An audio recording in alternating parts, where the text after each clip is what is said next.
Happy Wednesday, everyone. Welcome to another edition of Trap Chat Live.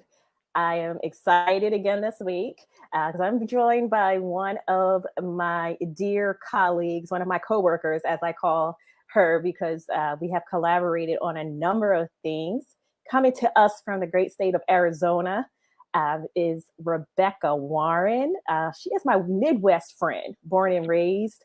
And I'm going to see if I can get her to talk about when she was in a Christian rock band, because that was like one of the first little nuggets of things you need to know about me that I learned from her when she was gracious enough to take me to the airport after only knowing me for a few days. But Rebecca is the director of customer success at Eightfold AI. She's been in the TA industry for over 15 years, a variety of organizations. I'll let her mention those and industries, both full-time and consulting.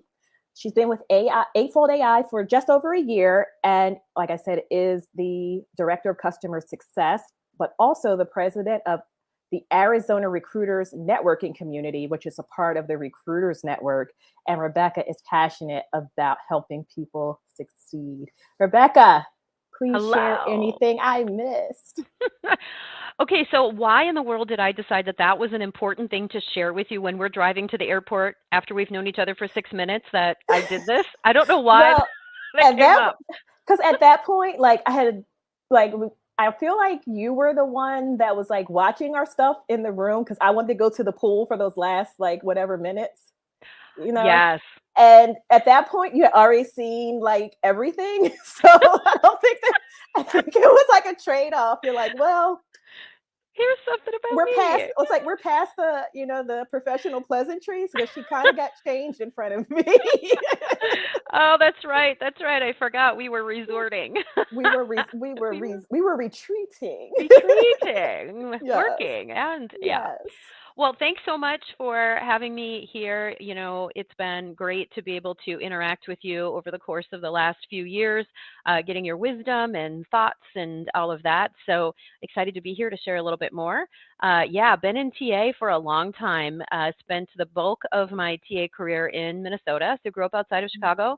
Was in Minnesota for a long time. Met my amazing husband there. So you stay in places that you don't want to live in for people that you love. And so I did manage to get out of Minnesota.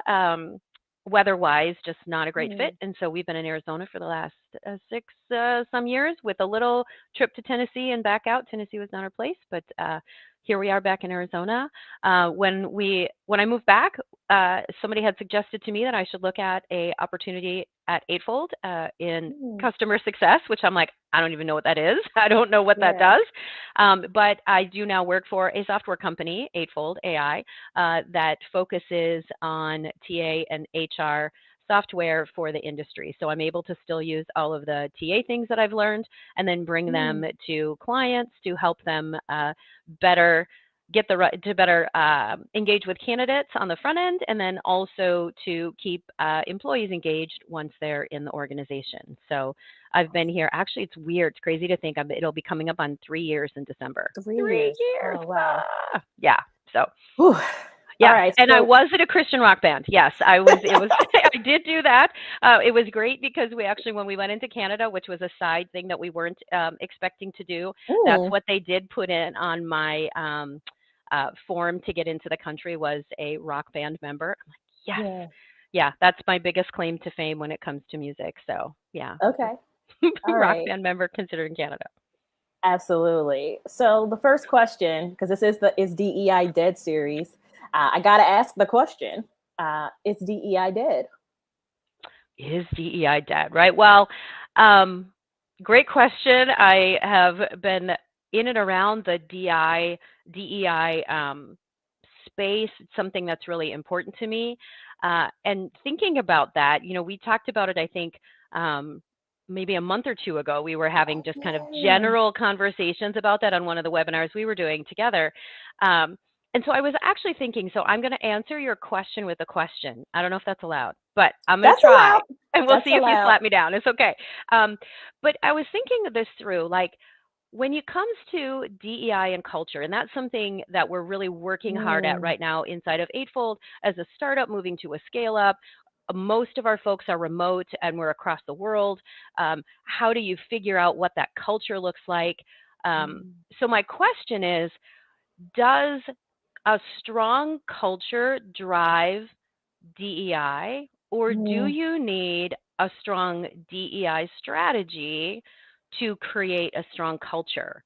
It's kind of been swirling around in my brain. I don't know if I have an answer, Oh, but it's like chicken or egg, right? I think that's a chicken and egg statement because I can see how a strong culture fosters inclusion, Yep. fosters belonging, insists on equity, and automatically there's some, there are, and people understand diversity is the numbers, the number of people, the number of differences that would come as a result.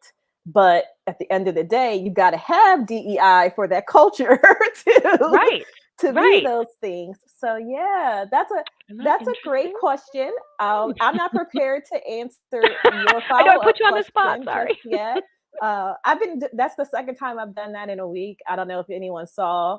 This is a sidebar, but I talked to my good friend Vadim, who is the editor of ERE, and he's been doing these get to know recruiter little questionnaires. And one question he asked, I said, I'm not prepared to answer that. That's a fair answer, though, right? As if I was like, I'm not comfortable with this question. So that was the answer I gave. But Okay. getting back to you, Yeah. can you explain how you use AI in your role as director of customer success? Yeah. Yeah. So when we think about AI, and I get asked this question quite a bit, like how does AI factor into a day-to-day workplace? Like AI is not new. We look Mhm. at it as kind of this new thing that hit the market, especially Chat Yeah, GPT, I think yeah, ratcheted up everybody's awareness. But um, we've been using AI in a lot of different ways for a long time, right? So you think about a LinkedIn search, right? There's an algorithm, there's AI, there's yes, things that are happening behind the scenes. You do a Google search, you go on Netflix, right? All of that is algorithms, it's machine learning, it's AI that's helping to cull the right things that we're looking for. So hmm, AI has been, I mean, you think about even when we went back to when ATSs first hit the market, and we were like, yeah. oh no, world is over, recruiting as we know it is done, right? Oh yeah, we Nobody. were we were supposed to be replaced. That's How right. many We were years looking ago? for new jobs, right? So even back then, when ATSs came on the market, we were like, oh my gosh, this is horrible, right? Recruiters Mhm. are done. We're not done, right? Because Yeah. technology needs to be used for technology's sake. And even way back when we had really rudimentary ATSs, there was a match score that people started using, right? Like, how do we connect the Mm, dots behind the scenes? So we're just getting better at it. And I think what we talk about at Eightfold is more explainable AI, right? Like it's not black hat hacking, it's not things that happen and we don't know why. We can explain from beginning to end how it's happening. And the way that I tend to use it in my day to day, or even thinking about using a software such as Eightfold, it's to help figure out ways to make your job easier. It's reducing that time that it takes to do things, right? We can manually go out and find someone who has the skill sets that we're looking for a niche job, but it yeah. takes us sometimes, a couple of weeks.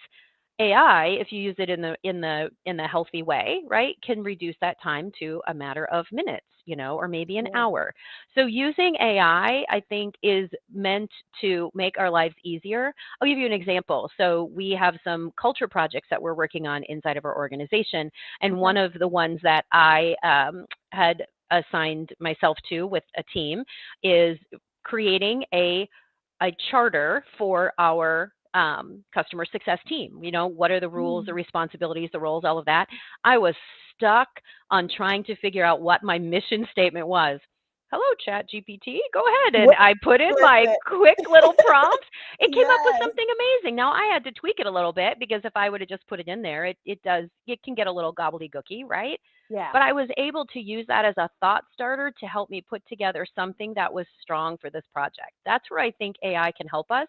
get that Mm, thought starters, get us moving in the right direction, yeah, helping us figure some of those things out without us spending so much time and energy getting stuck. Does that I make sense? love. Yeah, no, it does, and we're going to talk about prompts, in a bit.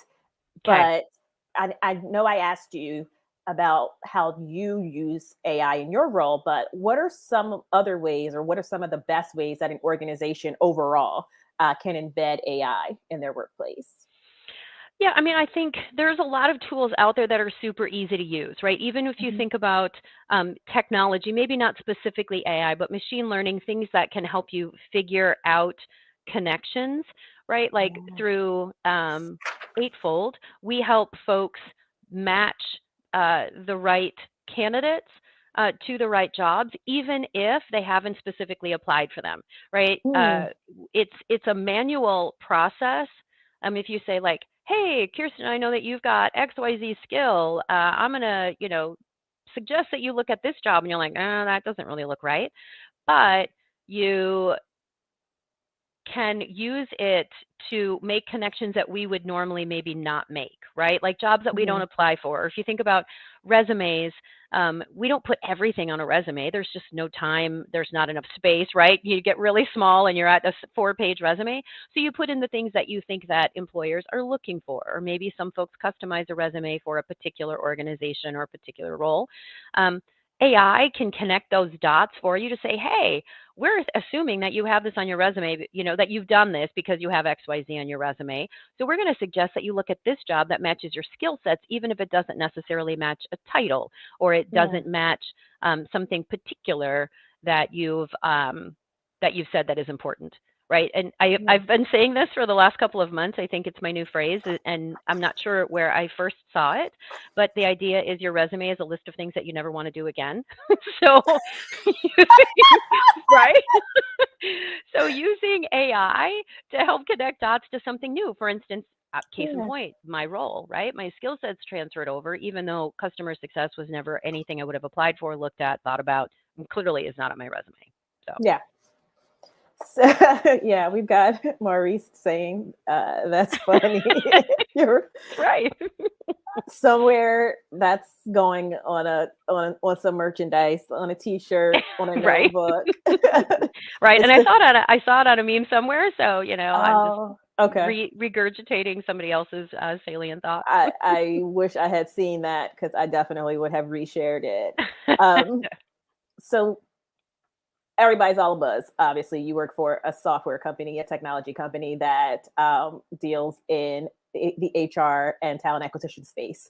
So, what roles should artificial intelligence or generative artificial intelligence play in HR and TA? And again, this is at a holistic level because I think it was Aaron who was on the show last week who talked about how we overcomplicate the simplistic and we um, oversimplify the complex. So, if right. you, for as someone who is, in the role of customer success, can you give us just some highlights on what roles AI and GAI should play in HR and TA? Yeah, and I think we talked about it at a high level already, but I Yeah. think it's taking out the work that either sucks your energy or sucks your Hmm. time or sucks your value, right? So, how can you automate? How can you take that work off of your plate? How do you prioritize where your skill sets lie and then take that and look at turning that into something else, right? Like, Hmm. how can I get that work off of my plate? Whether it is a scheduling app or it's a an opportunity for you to use chat gpt to help write a overview or Yeah. help you wordsmith an email. Hmm. We and I think about myself, right, as a knowledge worker. I am helping to connect dots for clients using a software that we have into building it into their strategy. And so, how I can help when you think about recruiters, right? You think about how much admin stuff is on the plate of Yeah. a recruiter. Even if it's just manually doing some things, like how can you use AI? How can you use technology to help make your life easier? I think Hmm. use those solutions, right? Whether they're free, whether they're paid, I think you can get more things through through the finance channel when you have data to back it up, right? If we Yes. can look at the data to say, hey, this is going to help me save X number of hours, or this particular solution is going to make my life easier. I'll give you an example of one that we're using right now. It's an AI tool that joins your meetings with you, and there's a whole bunch of things that are out there, but this one has worked really well. And so it joins your meetings, it records them, and then it gives you not just the recording, but it gives you the key things, the key takeaways.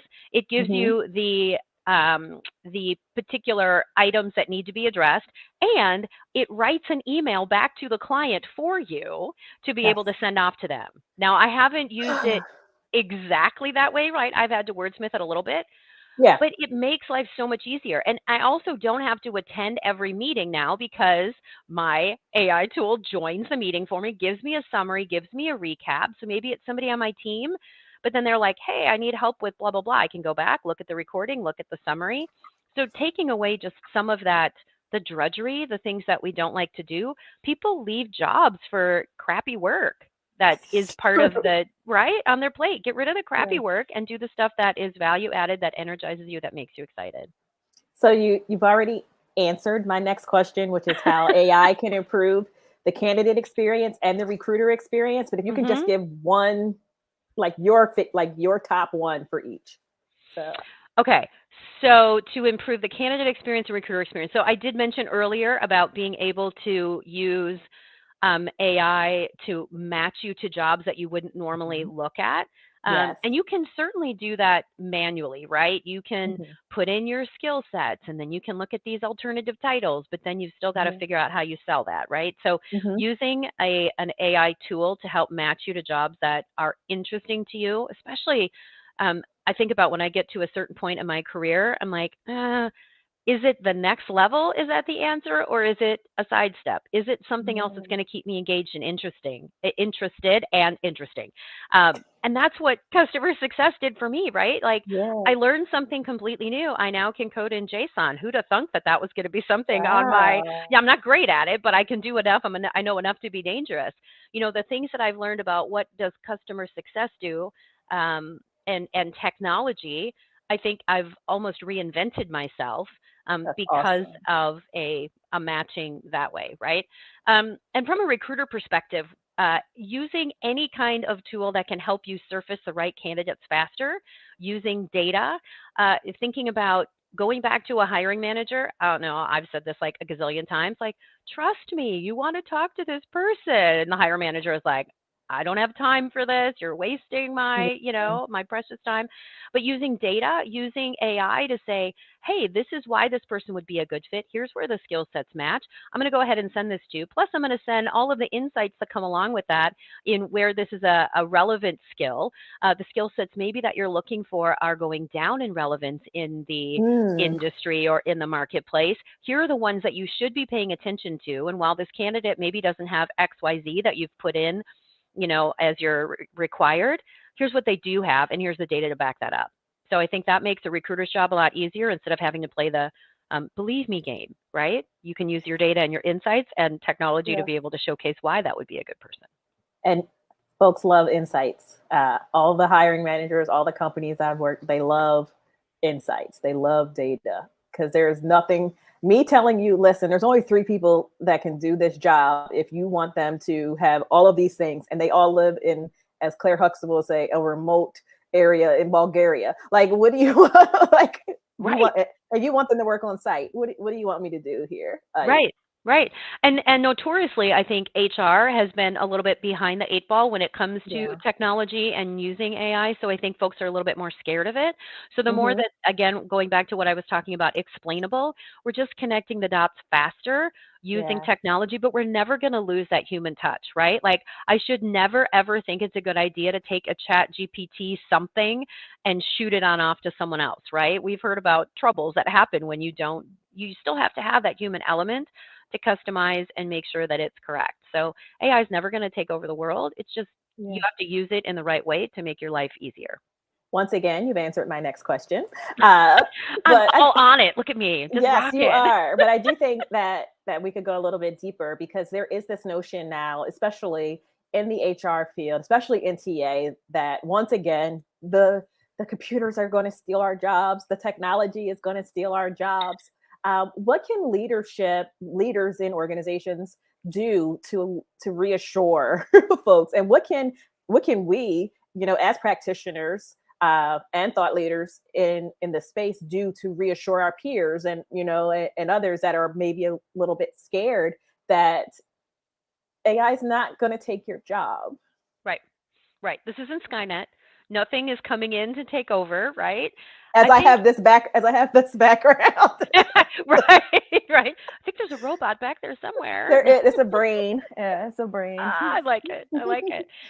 I think I've noticed this, especially with a lot of the clients that we work with, that employees, recruiters, folks, um, when they're informed and part of the Mm, solution, tend to embrace it much easier with transparency, right? So if you think about change management, really, I think is the core of anything that we need to be aware of change management as we're thinking about making significant changes, right? AI seems scary, right? But when you can explain it, when you can break it down, when you spend time getting people comfortable with it, yeah. helping folks understand what it does and what it doesn't do, I think adds to folks um, feeling like I can embrace this, right? A lot of the resistance that comes from new processes, new technology, new anything is because we don't understand it and we don't feel like we're part of the solution. It's something being done to us instead of something that we get to be a part of to make our lives easier. So honestly, when I talk to my clients, no matter if it's putting in our particular software or it's changing a process, it's that change management and it's that collaboration with the end users to make sure that they're on board, listening to them. And even if we can't take all of their feedback and say, oh yeah, we're going to be able to change this, not do this, whatever, Yeah. it's letting people feel heard and then allowing them to be part of the solution, if All that makes right. sense. No, that makes perfect sense, and I love that answer. I think it's the first time I've heard that that answer that way. Like keep people informed. Mhm. Like explaining it as a change process. Yeah. I think that's the first time I've heard someone give that answer. So appreciate that Yeah. that different perspective. So we know every day there's some crazy article about AI's bias. We know that bias exists. We know that bias exists because people are biased and people Hmm. tell technology how to think. Hmm. Right. Right. So knowing that there's all this talk about the bias in AI, are there specific prompts that a company like yours would use to test biases, especially when going after new clients, um, just to assure them that this tool is going to make best efforts to limit the Hmm. bias? Yeah, for sure. We do have, we've gone through several different, very rigorous bias audits. Okay. We've got the New York law that just came out, and while we don't feel that we're covered under what that law entails, because we are not using any kind of automation to make hiring decisions, right? Okay. Everything that we do has to have a person involved. Mm. But we did do an independent bias audit based on those criteria and came back. So we're always looking at that, and we came back as clean, right? We're always looking at ways um, that our software is as mitigating as much bias as possible. But as you said, we're human and bias exists and we know it. So one of the other things that we do with our clients, and I have an example of this actually just happened earlier this week, is we have to be aware of where we might be adding bias into a process when we Oh. maybe we think we're taking it out. So, for Mm. example, and this happens manually, but it also happens inside of our system, right? We do a calibration. So you think about your intake call that you do with a hiring manager. inside of our system, we ask you, we'll pull information from your job description and other information that we have, but we still need you to calibrate the role, right? Use that intake information. We suggest that you do it directly with your hiring manager, all that intake information. And we know every time we go to hire for a position, a hiring manager will say, well, I want X number of years of experience, right? They have to have X number Mm. of years doing whatever. And so one of the things that actually happened as we were calibrating this role, we were doing what we call office hours, and so it was helping our, we call it stump the customer success person. So we have our client come on and they ask us just questions randomly, and we see how we can answer them. And so we were Okay. going through and we were helping them calibrate this role, and we talk about number of years of experience, and the person who was calibrating it said, well, we're looking for more kind of an entry level person, so we should really be looking for 2 to 5 years of relevant experience in a particular role. Okay, so we're going to move the slider bar. And I love this that one of the other folks from the client team said, hey, but we have our salary bands posted on our job descriptions.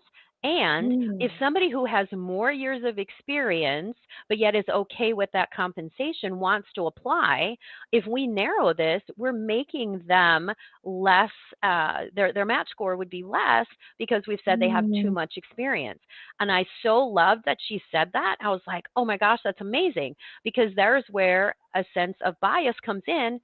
Not intentionally, right? We're trying to match what happens on the job description, but thinking that next level of, if we do this, we may be knocking somebody out. So age discrimination inadvertently, Mhm. when if they're okay with the compensation and all of that aligns, we should absolutely be including them in the process. So it's Absolutely. that awareness, thinking about those different things that maybe if technology doesn't catch it, that we can catch it, to take that bias as far away from the process as possible. I love that. Thank you so much. Again, another thorough answer. And we got to the additional fun, the adjacent fun part of Trap I'm Chat worried about Live. this part. Oh, come on. Did I give the wrong answers to this? These are rapid fire questions. There's no such thing as a wrong answer. Okay, all So right. I do ask every guest, because this is a career focused show, not limited to HR, not limited to TA, but everyone's career matters to me. What is the best piece of career advice you never took or that you took later in life? Um, Work to live, don't live to work. I Okay. think we tend to get really caught up in all of the things, and work is so important. But one of my other mantras is, nobody's ever going to say she was a great worker on my tombstone. So I'm going to use work to do the things that I want to do, take the PTO, take the time off, give 100%, and then shut it down, especially in remote work, right? You can see I'm in remote work. Yeah. So don't let work take over your life, because it will not ever come back to you that way. No, it won't. Nope, it doesn't. So It do doesn't. that, give 100%, and then shut it down at the end of the day. Shut it down. Down. That's Yes, right. I love that. Shut it down. So, what advice would you give to your early career self? I think similar to that, right? Hmm. I spent a lot of time working at different events or functions, or hang on, I just got to take this call, or I just have to return this email. And Mm, especially when we weren't as mobile as we are now, lots yeah. of late nights in the office and missing things that that I shouldn't have missed. So again, take the time, get away from the desk, give 100%, and then let it go. Okay. If you were to write a book about your career so far, what would the title be? Oh my gosh. Work in progress? Like, Love that. I don't know. Just I always want to continue to learn and grow, and if I feel like I'm not adding value or I'm not having fun, then it's time to do something different. So I think I'm always a work in progress. I always want to keep learning, keep growing. Okay.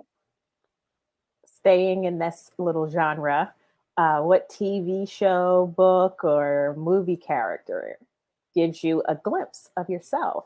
Mm. A character, oy vey. Can I just give you a movie itself? Yeah. Mhm. Trying to come Don't up with say the wrong nine to answer already.